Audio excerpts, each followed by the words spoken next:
All right, I've got a couple big announcements for you guys. Number one, PFF's player prop tool is now available on the web for all PFF Plus subscribers. And number two, PFF Plus is 40% off right now. If you use the promo code Black Friday, you get all of the same data, grades, and analytics that all 32 NFL teams use, all 136 FBS teams use. As well, you get access to our 2026 NFL mock draft simulator, that world-class player prop tool that can help you nail all of your bets, and of course, the best fantasy football tools on the planet as well. Again, 40% off PFF Plus right now when you use the promo code Black Friday.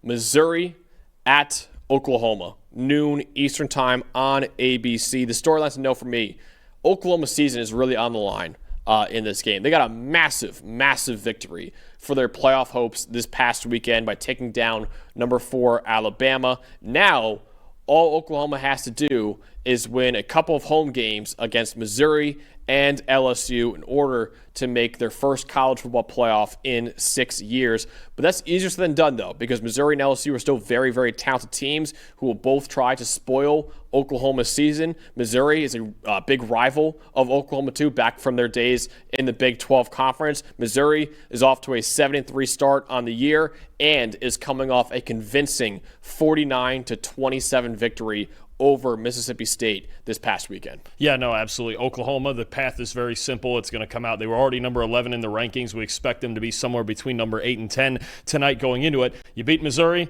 you beat LSU, you're going to the playoff. It's that simple. Do or die now for Oklahoma. You risk losing one of these two games, and then you're 9-3, and just like last year with some other teams we saw at 9-3, even in the SEC, you could end up missing out. So must-win games. Obviously, Oklahoma is favored and should be favored, but Missouri's not an easy test with how physical they are either. Definitely. So you have the Missouri offense with one of the best running backs in the country in Ahmad Hardy. What should we know when the Tigers have the ball in this game? Look, that's really the story. Well, I should say, number one, there's been some suspense all of a sudden. True. Maybe, just maybe, Bo Prabula is coming back after that ankle injury that he suffered a few weeks ago against Vanderbilt. If he does, maybe that changes the dynamic of the passing game a little bit. But we got to talk about this Missouri run game, right, with Ahmad Hardy, with Jamal Roberts. We could talk about Prabula eventually if he is active. But these two backs, especially Hardy, last week rushing for 298 yards against Mississippi State. Missouri leads the Power 4 in yards after contact on the ground, and they lead the Power 4 in missed tackles forced on the ground. It's that simple. They want to get behind this big offensive line. They want to run outside zone, and they want to let Hardy especially, and then Jamal Roberts occasionally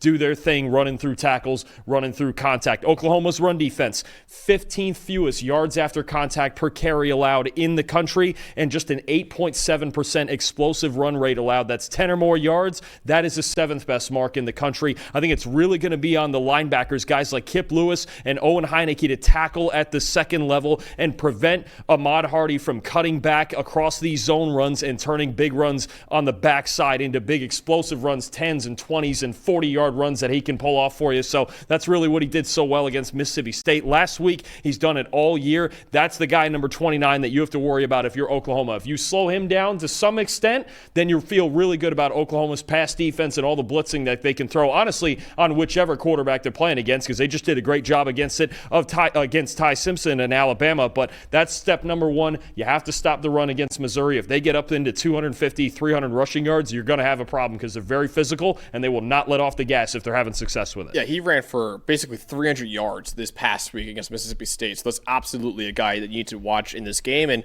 if Bo Prabula does play in this one too, don't know how compromised he'll be mobility-wise, because that was a pretty serious injury he had on his leg. So I think another matchup to know, Dalton, will probably be that Missouri offensive line. And can they protect Bo Prabula against Oklahoma's blitzes and their pass rush too? But we'll see who this quarterback is going to be for Missouri. I think it's pretty crazy that after that gruesome injury for Bo Prabula only a few weeks ago, he might be coming back this week. But he's a tough kid, man. If he does come back, it'll be really exciting to see him and that Missouri offense against that really, really talented Oklahoma defense.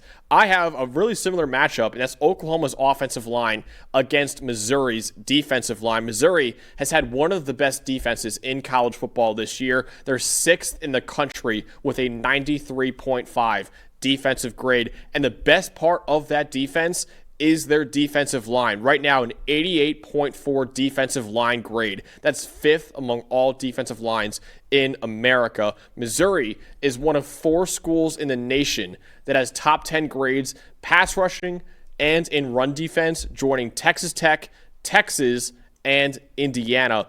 Oklahoma has struggled almost everywhere offensively, but the one area they played really well is in their pass protection. 76.9 pass blocking grade. That's 22nd in America. Oklahoma had a 95.1 pass blocking grade this past weekend against Alabama. That was their best pass blocking grade in a game in 5 years for the Sooners.